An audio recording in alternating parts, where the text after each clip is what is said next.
Laura Weightman. Nice to have you here in Doha, and welcome and good afternoon. First of all, I will ask you about this coming back this year in Doha again. Last year you ran the 5K and you finished 7th with 14.44. The simple question, what are your inspiration in Doha this year? Yeah, I really enjoyed racing in Doha last year at the World Championships. That was actually my first time racing in Doha. So it's really nice to be back for the Diamond League this year because I've actually never ran the Doha Diamond League. And I'm running a 3,000 meters, which is one of my favorite distances and favorite events to race. So yeah, I'm really excited to be back and I'm looking forward to racing on Friday. So in recent year, you divide your focus between 1,500 and the 5K. It is too early to say which event you will focus on for Tokyo. Yeah, I've done the 5,000 meters a little bit over the last few years, but it's definitely an event that I'm really excited to explore and race more of. I think 1,500 meters will always be one of my favorite events, but yeah, I think 5,000 meters going forwards in Tokyo is an event I'm going to be targeting much more. And beyond Tokyo, do you think you will move up in distance further?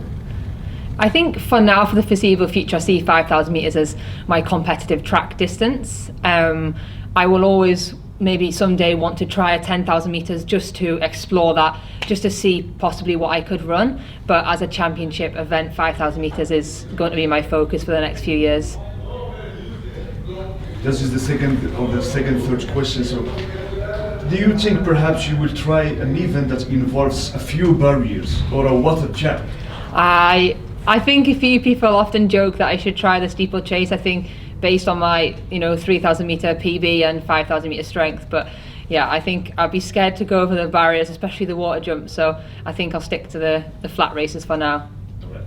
So once the season started to change shape due to the current situation, did you alter your training much? Or did you continue to do the kind of work that you would have done for a normal season? Yeah, in the UK we had quite a strict lockdown for probably 6 to 8 weeks. All the gym and track facilities were closed. So at that stage we just went back to winter training type work. So more miles, road and grass workouts. So when we had access to facilities again in late May into June, we started to go back onto the track and do more specific race prep work then. So it's been a different kind of build-up, but I don't think it impacted me so much in that I could just spend more time getting a bigger base. So that really suited me being a distance runner. I felt very lucky that I could still train. We saw a lot of athletes from Britain reaching new heights so far. You and Gemma Ricky are just a few examples who made a step forward. Did the unfortunate case of pandemic actually help some athletes to even increase their focus on the sport, on the training and concentration also? Yeah, I think it's been really exciting for the British middle distance athletes this year. So many of us have been coming out running fast PBs and fast times, and I think in lockdown being told that all you could do was train once a day and not travel and race, I think it just gave everyone a focus just to keep motivated and make the most of the times that you could leave the house and just train really hard.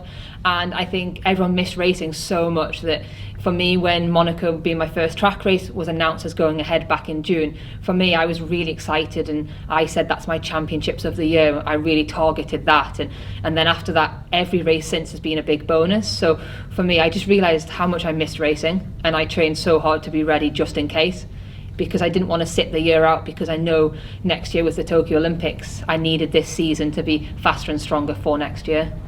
So back to Friday night, the women 3,000 meter in Doha has 4 high-profile Kenyans runners, including 2 world champion, Helen Obiri, Beatrice Chipkoch.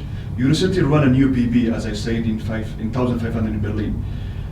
This is a longer race. Does the Berlin performance give you more confidence ahead of Doha? Yes, definitely. A PB in Berlin was really great. And my PB in Monaco over the 5,000 meters also shows that I have the strength as well as the speed. I think I'm in very good shape, and the 3,000 meters for me is probably my favorite distance. So it's an event I'm excited to race, and yeah, hopefully I can be competitive with those girls. has the new normal of competing in front of little or no fans affect your performance, and how do you mentally push yourself to perform in an empty stadium? I think it's been very strange, but the events have done a really great job of making it feel as normal as possible. I've raced in an empty stadium 2 or 3 times now, but with the crowd noise and the music played into the stadium, and when you're racing, you're just so focused on the race and the athletes ahead of you that you just want to race hard, and you almost blur out the fact there's no crowd. So it has been strange, but I think most athletes, we were all just very thankful to have races and are really glad to be back on the track. So last but not least, 4 Kenyans and an Ethiopian have won women's 5,000 meter titles in Doha since Diamond League started in 2010. This time around in 3,000 meter. Do you feel you can break the African hegemony here in Doha? Yeah, I'm gonna try. I'm gonna try and race hard and try and see how fast I can go and try and mix it with those girls, because they're very great athletes. So yeah, hopefully I can be up there with the girls and challenging. Thank you, Laura. Thanks.